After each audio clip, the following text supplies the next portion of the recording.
Hmm.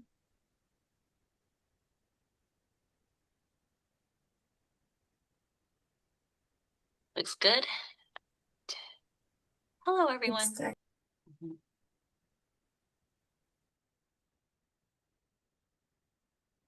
Okay, well, good afternoon and welcome, everyone. I'm Julie Chabdi, the Associate Director of the Health and Wellbeing Program with the Workwell Center and your host for today. Welcome to Navigating Challenging Times webinar series sponsored by the Workwell Center, part of Office of Behavioral Health and Health Affairs. Navigating Challenging Times webinar supports our faculty and staff as we navigate through these periods of uncertainty with greater confidence. This series provides practical strategies, insights for managing stress and fostering resiliency, as well as prioritizing self care, developing healthy coping strategies, and creating sustainable routines. We're glad to have you all here today to reflect, reconnect, and restore. Today's topic is on social connection and belonging, the importance of community. Connection is essential to mental health and well being. And this session focuses on the importance of community, belonging, and social support. You'll hear ways to nurture relationships that uplift and discover meaningful connections and resources during this time of change. I'm excited to share our presenters for today. We have Elaine Padilla, Senior Employee Development Specialist with University Human Resources in the Learning and Development Organization. Jessica Ayala, Employee Assistance Professional with the Workwell Center. And Vanessa Gomez Brake, Senior Associate Dean, Office of Religious and Spiritual Life. So we're excited to be here with you today. Before we get started, as always, I'd like to remind you all to feel free to stand, stretch, move in any manner that feels best for you. And we'll go ahead and get started. It's my pleasure to introduce Vanessa Gomez Brake to kick us off. Vanessa? Great. Um, there we go. Well, good afternoon, everyone. It's a delight to be gathered with you, and thank you to Workwell for this opportunity to engage my colleagues, faculty, staff, and others on the call. For those of you who don't know me, I've been the Associate Dean here in Religious Life. This is my ninth school year, and I've really enjoyed it. And prior to being here, I did a lot of well-being work in my prior role at Stanford University's Office of Religious Life. And so I'm delighted that we're talking about these subjects that are so central to our work in the Office of Religious and Spiritual Life. So what I'm going to do today, literally, I only have 2 slides because most often, as you might imagine, as a religious professional, I'm engaging people in their space. And so if you want to even close your eyes or, rest from looking at the screen all day and listen in as if this is a podcast for these next 10 minutes, I welcome you to be comfortable. But what I'm going to share is a bit of sort of the evidence-based pieces from research as well as from our religious traditions that sort of talk about the importance of prioritizing social connection as well as belonging. And so, yes, there is plenty of science that will inform some of the recommendations we make today. But I also want to demonstrate to you that through spiritual technologies as practiced through our religious traditions, we've also seen the benefits to our well-being from these practices that have been honed over thousands of years through our religious and spiritual communities of practice. And so that's how I'm approaching the topic today. Um, so a reminder, from a scientific perspective, humans are animals. And we're just one more species who are party to this animal kingdom. And while humans are classified as mammals, primates, and great apes with the scientific name Homo sapiens, humans share many of our biological traits with other animals. And actually, you can go back. I have a bit to say before All right. then. Um, And so we humans are set apart by our unique abilities like complex language, abstract thought, and advanced tool use, and a variety of other things. But we often forget that we are animals and that animals are social beings. Um, Humans are literally wired for social connection. It's evolutionary biology and neuroscience agree that we as humans need to belong, right? It is as essential as food, water, and shelter. Um, Social living has enhanced our ancestors' chances for survival, as well as reproductive success. So the drive for community and support is built into our species, just like many other animals. Uh, Research has shown that more social species, humans included, live longer and they enjoy greater health and resilience than more solitary species. And so to be social is to your benefit and your longevity. And this is something I'm sure you've heard along the way is that loneliness can actually trigger a biological warning signal in our brains. And that signal that we receive is it's comparable to the feeling of hunger or the feeling of thirst. And so it highlights just how natural social connection is for us human beings. And so far from being optional or a nice to have, social connection and belonging is an evolved universal human need supported by decades of scientific research. And so with that said, I invite you all to consider the variety of barriers in your life that keep you from connecting meaningfully with others around you.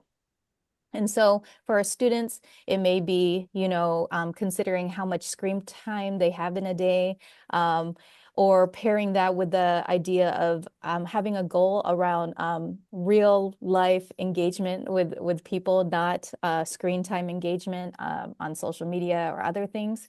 And it may even be through putting yourself into team sports, into choir, into dance, into religious activities. There's so many ways for you to engage in community in real life. And the important thing is to not only get away from the screen, but get away from your phone because the social benefits come from engaging in the real world.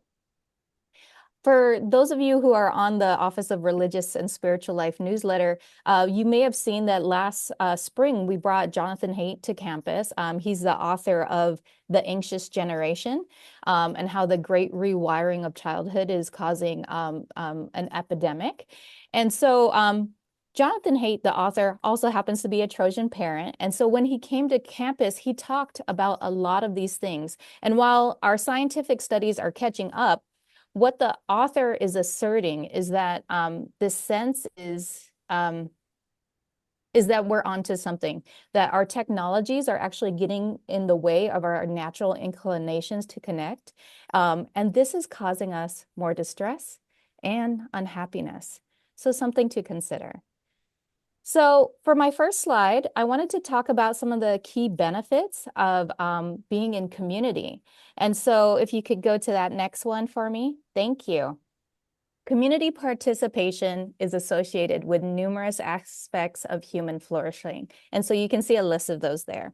And so communities are strongly associated with your improvements in happiness, life satisfaction, mental health, and even physical health. Communities can help foster a sense of meaning and purpose in your life as well.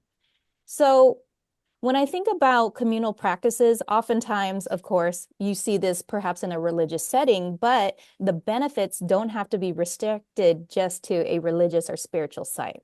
And so communal practices can provide stronger benefits to well-being and social integration, more so than private practices. And so think about this. Because the science says we need to be social, one, we know yoga is good for us, right? Physically, it feels good. We're stretching. It's doing all these benefits. But did you know that if yoga is your spiritual practice, that is beneficial to your mental health and well-being as well. Um, but if you do yoga in a setting with a community of others who are really into yoga, your benefits are maximized. And I'm talking about not only your physical health, obviously, but through the mindfulness practices as well as the social interaction with other people who also enjoy yoga, you will see an increase of the benefits that you are receiving. And it might sound weird. You're like, well, I can do yoga anytime in my office or at home, but to do yoga in a space with other people is maxing out your benefits, right? And so a couple of things I wanted to point to because yoga too has a history in a particular tradition. But consider this, there's been research done on the Shabbat dinner. For the Jewish people, every Friday night, what do? We put away our phones and we're very intentional about who we're inviting to dinner and who we're lighting a candle for. Did you know that there have been studies where the benefits of that social interaction have been measured? And they found that not only do you not need food, um, but you may not even need the candle. What you actually need is the intention to connect. Mm. And so, literally, if you have a weekly plan to connect with people you love in a meaningful way, that is the same sort of benefit you're going to receive mental health wise, happiness wise, all these sort of things. And so it's sort of demystifying the magic because of course if you're Jewish and so forth, Orthodox and other, you have certain beliefs on why we do this ritual, and yet science is telling us there are many other reasons to do these rituals together, right? And then perhaps one more example coming from meditation. I know a lot of folks on campus already have a mindfulness practice. You can do mindfulness in a variety of ways. But just like I was talking about um, yoga earlier, did you know that your benefits can be maximized if you meditate in community? And so for me, for those of you who know me, although I'm trained in a seminary as well as studied in a Jewish context for clinical pastoral education, one of my spiritual practices is also meditation. But what do? I do it with other Asian Americans in Chinatown. And why do I do that? Because one, I need to quiet my mind, and I'm really bad at doing that by myself. But two, I have the added benefit of hanging out with other Asian Americans who help ground me in my lived experience and help me sort of broaden my perspective outside this USC bubble. Um, yeah. So perhaps one more example I'll share since I know a lot of people are always curious. Well, what if I'm not religious? What if I don't have a spiritual practice? Well, did you know we have a secular student fellowship on campus that we've had for a long time on their different names. And we also use spiritual technologies to maximize our connectedness. And so it's things like opening rituals where we are intentional about making eye contact and we're intentional about making it awkward eye contact because so many people, would like to avoid looking at each other. And so we are intentional about doing that. That's how we open our meetings. But you know how we close out our meetings? We sing together. We have a song that one of our students wrote and we sing together. And you should know this if you've come from any sort of community where you sing, there is a real benefit in raising your voices together. And I think it's why we have so many choirs on campus, right? So many choirs in the world because there's real benefits to singing with others. So, looks like I have just a couple more minutes. And so I'm thinking we could go to my next slide and I could summarize some of the benefits I just talked about, saying that by being intentional about our connection with others, what are your benefits? You're going to see a reduction in depression, anxiety. We also see a reduction in deaths of despair because you can imagine if you're feeling isolated and lonely, you're more likely to die in a sad place, right? And so this has all been measured by a variety of studies. Other benefits, by being intentional about connection, you will have greater optimism, hope, meaning, and life satisfaction. Um, you'll also benefit from enhanced social support and a sense of belonging, which will serve you better and help you become more resilient when challenges come your way. Um, yeah. So on the second slide, I just wanted to give you a mini sort of spiritual care session because when students, staff, and faculty are coming to me or my colleagues, I have a certain way I do a spiritual health assessment. And let me pause right there for a second. In case you didn't know, the Office of Religious and Spiritual Life, not only do we convene a ton of communities on campus, but we also offer spiritual care. And so if you want to go to our website and set a session with any of our chaplains or those who provide spiritual care, you can do that. It's not just for students, it's for faculty and staff as well. So when I'm doing a spiritual health assessment, I'm talking to a care seeker and I'm asking them about all these different ways that they can find connection. And guess what? You need connection not only with others, but you need connection with yourself. You need connection with nature, and you need connection with something beyond you. And so quickly, self connection means a relationship with your inner self, focusing on self-awareness, personal meaning, values, and introspection. I have a journaling practice that helps me sort of ground myself and reflect on my life. You need connection with others. And so that's that interpersonal domain we were sort of just talking about. You want to have mutually fulfilling relationships and a sense of belonging to community. Um, and let's see here, nature, again, to remind you, we are animals, and so we need to physically be in relation with our natural world, with the plants in our backyard, perhaps, the environment. This can actually induce a sense of not only ecological consciousness, but also a sense of awe. And so those are also beneficial to you. And then lastly, this one was probably the most obvious. For your spiritual health, you want to have a connection with something beyond you, something that reminds you that there's something more out there, not just what's in our minds, right? And so that could be a higher power, a sacred source, God, the unseen, the mystery, reality, any of these things. And, I'm a humanist, I'm an atheist. I don't have a God belief, and yet I have a transcendent sort of sensation and experiences of awe that help me um, have a feeling of interconnectedness with those around me. And so having that connection also provides a sense of hope and purpose. So my 12 minutes have gone by so fast. I have so much more I'd love to tell you, but I'll leave that for the Q&A section, and I'm going to return back to our colleagues so we can move on to the next subject matter. Thanks for listening. Thank you so much, Vanessa. I love all your examples and the focus on the in-person and the group setting, and such a great spiritual health assessment. If there's a link to that or something you want to share that we can give our audience more information in the email we send out afterwards, along with the slides, we're happy to do that too. I'm sure many people will want to dig further into the assessment. Thank you so much. Now it's my pleasure to introduce Jessica Ayala, EAP Professional Workwell Center. Jessica, welcome. Thank you for having me, Julie. It's a pleasure to be on the panelists with Elaine and Vanessa. And thanks again, Julie and Suzanne, for all your support. I am a licensed clinical social worker. I actually got my master's at the School of Social Work many, many moons ago.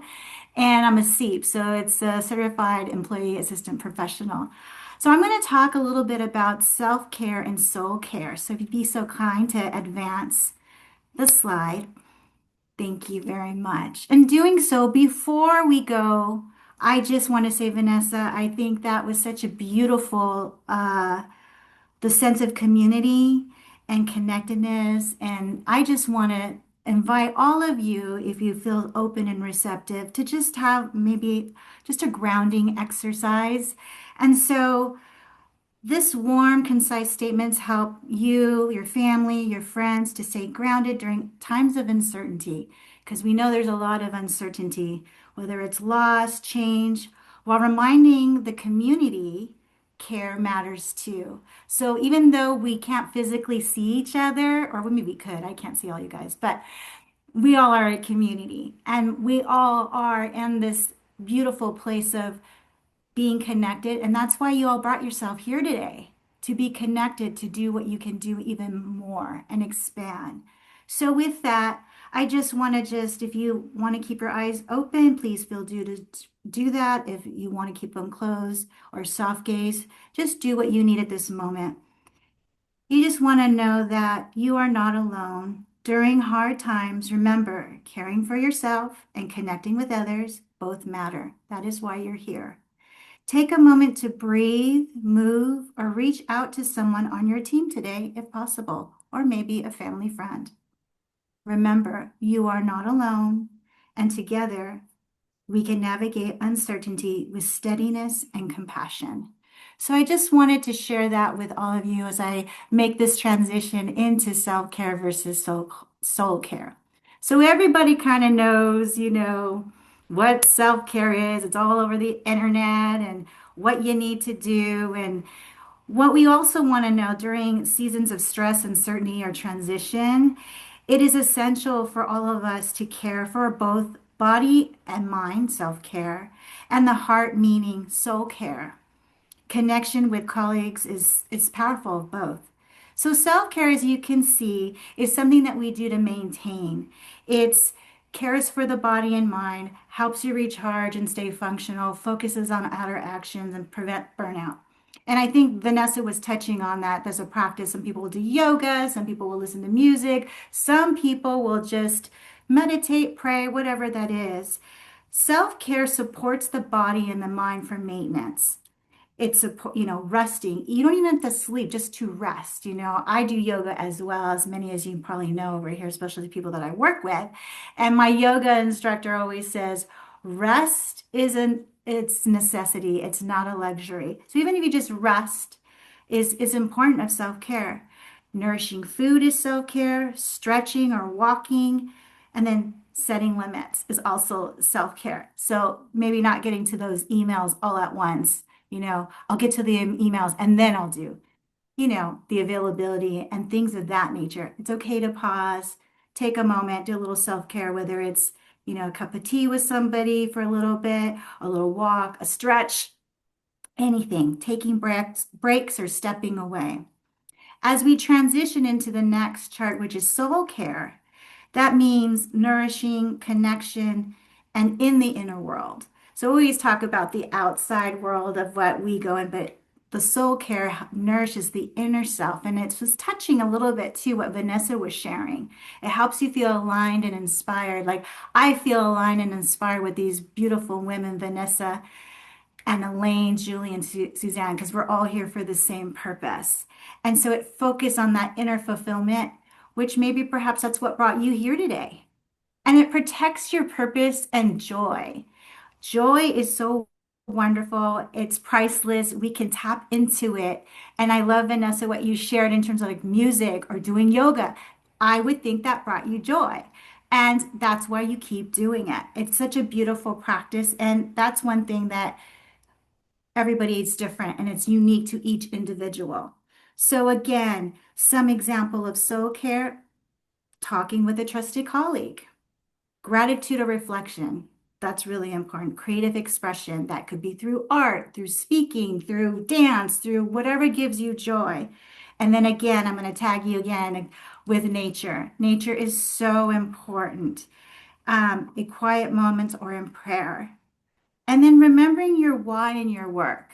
So maybe today you could say, why did I come today? Why did I come to this webinar? What was your why?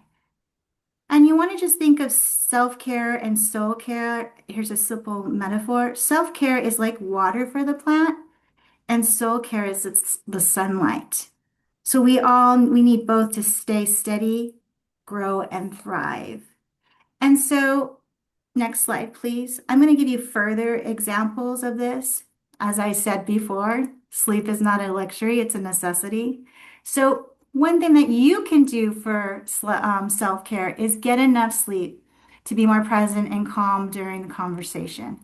So one social connection tip is when you feel rested and cared for, you show up as your best self. You listen better, you smile, and have more energy to build real connections. I think I got some sleep really good sleep because I prepared for this webinar.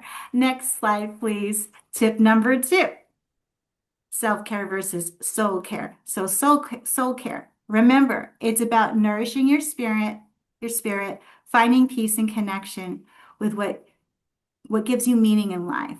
So again, tip two is listening to uplifting music or read something inspiring, then share it with someone. So I think Julie and I the other day were talking about concerts, and I was all excited. We were both excited, and then it didn't even happen, but we were just so happy. Right, Julie? I'm sorry, I didn't mean to get you Oh, there. yeah. Simple connection. That's what we were doing. We were connecting over music, which was fantastic. When you nurture your soul, you connect with others from a place of peace, joy, empathy, and not pressure. There's no sense of urgency. There's not a checklist. It's just ease, gentle, no rush. And yoga, do you have this too, Vanessa? There's no rush in yoga, right? Right. Next slide, please. So putting it all together, self-care, soul care, so SNS care, check in with yourself. Reach out mindfully, create shared calm, be present, and end the day with gratitude. So everybody's going to have a different practice, but as long as you're checking in, it's always pausing, taking a breath. If you're getting, a little activated, if someone's getting unnerved, it's okay. Just check in with self. Reach out mindfully, create shared calm, be present. End the day with gratitude. And so, what I would like to do, we have about a minute and 50 minutes. I would just love to share an inspiring closing quote. And maybe you can send a, goal for yourself or to someone else, but you are never too old to set another goal or a dream to a new dream. And connection is a form of care. So we all care about each other because we're all connecting right here and now in this present moment. Even though we're not in the same room, our energies are connecting. And it's such a beautiful way of community and fellowship. Lean on your community. Let your community lean on you. So know that song, Lean on Me. I'm leaning on my people. This is our community. And that's a beautiful thing. And so, with that, a perfect reminder that no matter the change, uncertainty, or transition, each day offers a chance to begin again with community beside you and purpose within you. Thank you so much for allowing me to share these wonderful things with you. I wish you well, and remember, lean on your community. Thank you so much. Thank you, Jessica. I love the focus, and don't forget about the inner self, right? The soul versus just the self-care on the outside. So thank you for those great tips and reminders, and we appreciate that quote at the end too. Thank Thank you for you. having me. And now, our last presenter for today. It is my pleasure to introduce my colleague and co-lead of our Healthy Campus Social Connection and Belonging Subcommittee, Elaine Padilla. Welcome, Elaine. Hello, and thank you for allowing me to be here and join you. I love to be participating in this presentation related to social connection and belonging with Vanessa and Jessica. So we heard about how important it is to take care of yourself as well as, once you've done that, also joining with others, right? To connect with others and the importance of that. So I love that I'm a part of a group that is helping to connect Trojans.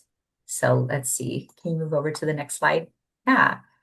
So I'd like to share the work that the Social Connection and Belonging Committee is working on.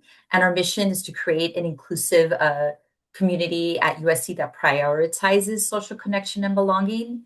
The community focuses on building spaces and opportunities for where faculty and staff can feel connected and supported and engaged, not just at work, but in the broader USC community.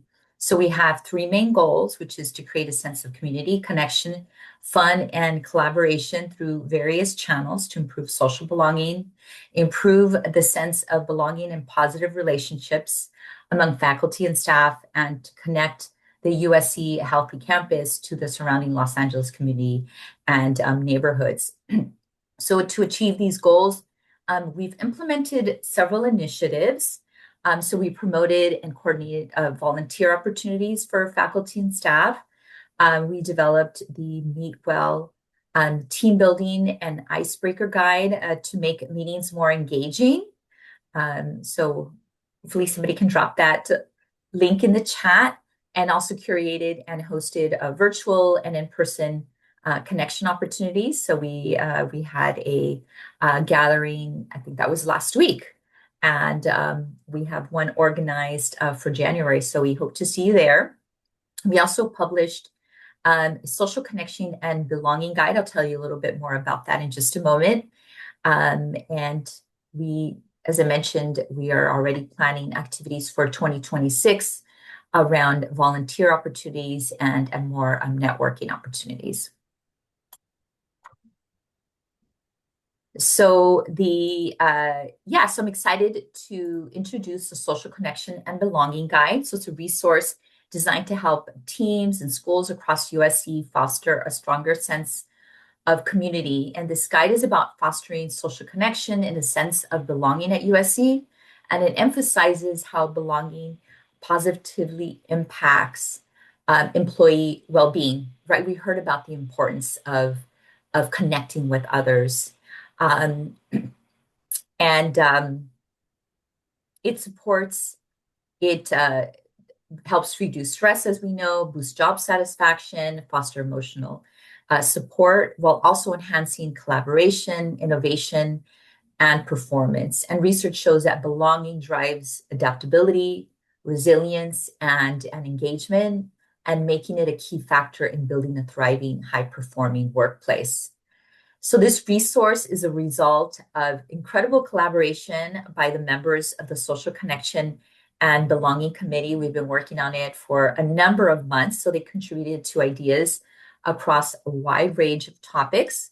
And that includes team building activities, social events, volunteering on and off campus, as well as virtual events and wellness challenges and activities. So our hope is that this guide becomes a go-to resource for anyone who's looking to strengthen relationships and create a sense of belonging within their teams, divisions, or schools. So the guide is now available on the Social Connection and Belonging website, and we'll drop that link in the chat as well as a PDF. Great.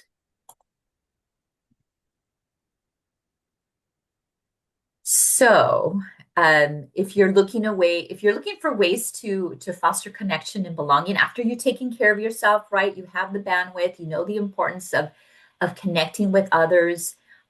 We welcome you to join the Social Connection and Belonging Committee. There are also other committees through the Healthy Campus. Maybe there's one that aligns with your interest. And we also invite you to participate in any upcoming social connection and belonging events. Most are in person. I think that that's more important. We also have virtual, but most of them are going to be in person. And volunteering events are also another meaningful way to build relationships while giving back to our community. And there's research about that positive impact, not just in when you're in community. We already heard from Vanessa about the importance of that, but it supports what Jessica was talking about. It's going to make us feel good also giving back to others. So don't forget to download and use a Social Connection and Belonging Guide. It's a helpful resource filled with ideas and strategies to strengthen our sense of community across the Trojan family, which I've been part of a long time, and I'm looking forward to meeting more of you in person at a gathering or at another event on our campus. Thank you. Thank you so much, Elaine, and thank you for leading this wonderful group and all the accomplishments that the subcommittee has done over the past couple of years. And thank you for sharing that great resource. We have a lot of positive comments in the chat about the resource and how to get involved. Okay, so we have a few minutes for Q&A, and I'll kick us off. Feel free to ask any questions in the chat or the Q&A, but I will start off by asking this question to Vanessa about the spiritual care assessment you mentioned earlier. Vanessa, are you still around? Let's see, where's Vanessa? I don't see Vanessa.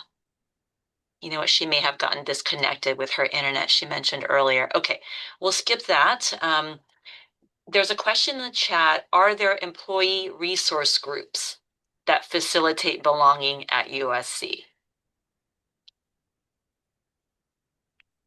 So, Elaine, do you want to I answer? Or do you want me to answer? Yeah, I'm kind of, what's coming up for me still, and I don't know if this answers your question. I feel that being involved in any of the numerous committees across USC helps facilitate belonging, whether it's through, it's staff assembly, or it's through, I'm familiar with women in management, or, I think maybe sustainability might have a committee.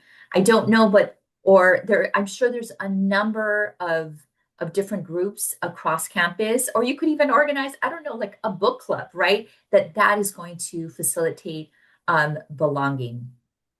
Yes, I was going to say the same thing. In addition to getting involved in staff assembly, the Healthy Campus subcommittees are also a great way to facilitate belonging and give back The, and the walk, contribute to important projects.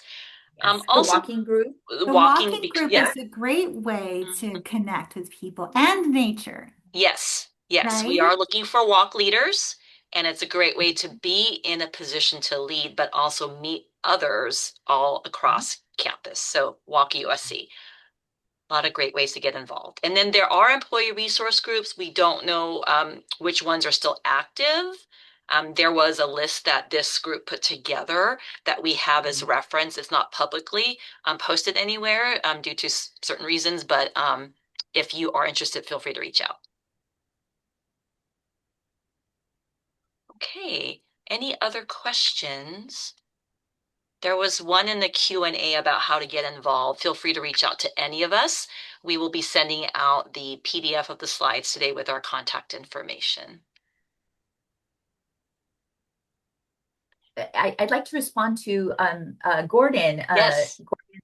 comment. So we actually in the the PDF that we put together, there are actually activities for to be done, like that you could do remotely to build a community. So it's not just in person. So you can find that inside of that resource. Mhm. Yeah. Check out the guide that we dropped in the chat, and we'll also send out to all of you. There's a lot of great ideas for in-person and virtual. Mhm. Well, I have a question for all, I guess all two of you, since Vanessa is not here. A fun question. What do you do for yourself to build community and connection? What is your favorite social go-to activity? I'll start with Jessica. Oh, mine? Oh, well, I love yoga. Yoga is just such a beautiful practice, and practicing with people who are in the same community. And there's something about it. I have a daily practice that I do every morning before I leave work. And it's not for everybody, but I get up at 5. I did some meditation this morning too. So I prime myself before I leave the house. So before I interact with anybody, and the reason why I pick 5 is because my kiddos are sleeping, and that's just my time. And it's not only, it's where I can really connect with my soul care, because I can take my time and really marinate. And they have this saying in yoga, when you're in Shanashabha, so dead pose, when you're resting, is taking in the benefits of the practice. And then when you take the benefit in with you with the practice, you take it with you throughout the day. So that's something that I value and cherish, and it helps me. Thank you for sharing that, Jessica. And how about you, Elaine? Well, I'm doing Pilates with a reformer, so that's with others, and so it's nice to see familiar faces there. I'm not alone in struggling with the moves. And then also Sierra Club. I know that there's always going to be a group, so if I want to go hiking, I just have to look at the schedule, and there's going to be a group, and it's so nice to meet others who enjoy the outdoors as well. And we, talk about, our latest hikes or, what they're training, for. So that's really nice. I enjoy that. So workout, right? And but also connecting with others. Great. Yeah. Thank you for sharing, Elaine. With that, I will move us forward. If there's any questions that come in the chat, feel free. Any of our presenters can answer, but in the interest of time, I like to wrap up by sharing some of our work well resources, programs, and services as a reminder to you all. We have our confidential counseling for employees that may need assistance with any personal concerns that might be affecting their work or performance. We offer executive coaching, consulting. We deliver talks on various mental health and related topics. And we also do critical incident management. So feel free to reach out to us for any of your mental health and well-being needs. Here's a look at our team. We have our clinicians and also our health promotion professionals. In addition, we have TELUS Health, and employees have access to TELUS 24/7. It complements the WorkWell services that we offer by offering after hours and weekends, and also provides short-term counseling for employees, including different languages, specialties, and different provider characteristics that might meet your needs. So visit the website here to find out more about TELUS and take advantage of this wonderful service that we have for you.